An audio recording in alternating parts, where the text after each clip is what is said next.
Narration. Voices for Choices is the first of its kind.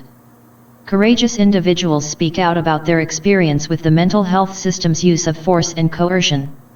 They share about alternative approaches and healing modalities they have explored and their effective approaches to organizing and activism. The public perception is that stigma surrounding mental illness is reducing with time, but the experience of these individuals tells a different story. Depression and anxiety are gaining media acceptance, but for people attempting suicide or experiencing intense emotional distress, resulting in a diagnosis of psychosis, schizophrenia, bipolar disorder, schizoaffective disorder, or other DSM labels, the stigma is stronger than ever. Many people wished to participate in this project but were unable. Their explanations are clear indications that this stigma persists. The reality is, hiding, keeping secrets, and the inability to be one's genuine self is compounding the problem both for individuals and the collective. My name is Jim Flannery and I am proud to be part of the team behind Voices for Choices. It is our goal to break the silence, connect with one another, heal, and organize to drive a nonviolent revolution in the mental health system.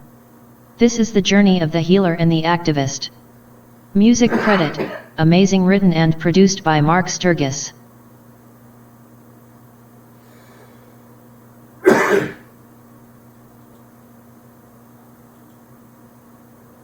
Narration. Involuntary treatment refers to medical procedures undertaken without the consent of the person being treated. In 1975, the world finally got a peek into this traumatic experience through the award-winning feature film One Flew Over the Cuckoo's Nest. Involuntary psychiatric treatment has become standard protocol in every hospital emergency department in the developed world. Very few people witness involuntary treatment firsthand aside from healthcare professionals administering it and psychiatric survivors who have lived the experience. Laws vary by state and country, but involuntary treatment typically begins when a doctor declares a person to be a danger to themselves or a danger to others. Most people who are involuntarily treated have never committed a crime, specifically a violent crime, and doctors deem 95% of them a risk to themselves, not to others, and being a risk to oneself is far more ambiguous than having suicidal thoughts. In most places, the legal qualification of being a danger to oneself has expanded to include people deemed unable to care for themselves, described as gravely disabled. In many cases, well-intentioned family members have brought their loved ones to hospitals and exaggerated their situation to make sure they get committed.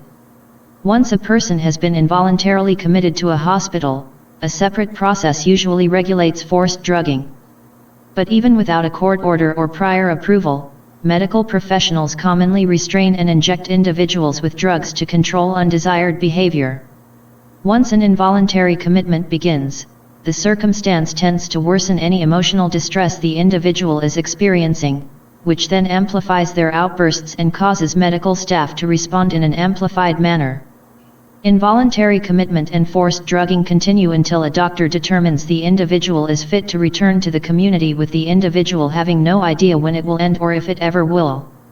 Even after individuals get discharged from the hospital, similar threats from doctors keep them perpetually on psychiatric drugs. Doctors might even pit family members against one another to shame individuals into taking psychiatric drugs. Individuals are usually discharged on drugs, and those who wish to stop taking the drugs find their brains and bodies have become habituated to them. Virtually no services or supports exist in the community to help individuals titrate safely off psychiatric drugs. As a result, many experience withdrawal and rebound psychosis, landing themselves back in the hospital, and the ex-patient is blamed, not the system. The latest involuntary treatment tool is forced outpatient committal, also known as assisted outpatient treatment, or AOT. Individuals living in their homes on an AOT order are court-ordered to get monthly slow-release injections of psychiatric drugs, or take pills and receive regular blood tests to indicate whether they are taking them. If an individual misses an appointment, he or she can be placed back in the hospital. In some cases, the police show up at the individual's home and escort them to the clinic for their psychiatric drug injection if they have not kept their appointments. As you can see, treatment is forced on people in multiple ways. Some would argue this is a necessary evil to help those who are unable to help themselves. In our next segment, we will explore how forced treatment might actually do more harm than good.